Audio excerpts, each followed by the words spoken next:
ମାର୍ଚ୍ଚରୁ 19 ପର୍ଯ୍ୟନ୍ତ ଆମର ସବୁ ରିଜନାଲ୍ ଲେଭେଲ୍ କୃଷି ଯନ୍ତ୍ରପାତି ମେଳା 2024-25 ଅନୁଷ୍ଠିତ ହେବାକୁ ଯାଉଛି ବଲାଙ୍ଗୀରରେ କଳାମଣ୍ଡଳ ପଡ଼ିଆରେ। ଏହି କୃଷି ଯନ୍ତ୍ରପାତି ମେଳାରେ ଆମର ଡିପାର୍ଟମେଣ୍ଟାଲ ଷ୍ଟଲ୍ ଏବଂ ଆଉ ଯେତିକି କୃଷି ଯନ୍ତ୍ରପାତି ଷ୍ଟଲ୍ ମିଶିକି ଭାବେ 100ଟି ଷ୍ଟଲ୍ ହେବ।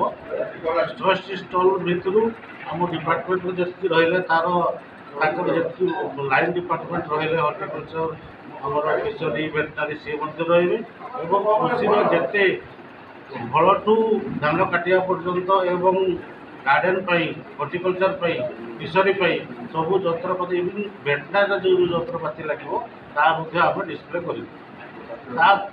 ଏତଦ୍ ବ୍ୟତୀତ ଆପଣଙ୍କର 15 ତାରିଖ ଆମର ରହୁଛି ଇନାଗୁରେସନ୍ ପ୍ରୋଗ୍ରାମ୍। 16, 17, 18, 19 ଏ 4 ଦିନ ଆମେ ପ୍ରତିଦିନ 200 ଲେଖା ଚାଷୀଙ୍କୁ ବିଭିନ୍ନ ବିଷୟରେ ଆମ କୃଷି ଯନ୍ତ୍ରପାତି, କୃଷି, ହର୍ଟିକଲଚର, ଭେଟନାରୀ, ଫିସରୀ ବାବଦରେ ତାଲିମ ଦେବୁ।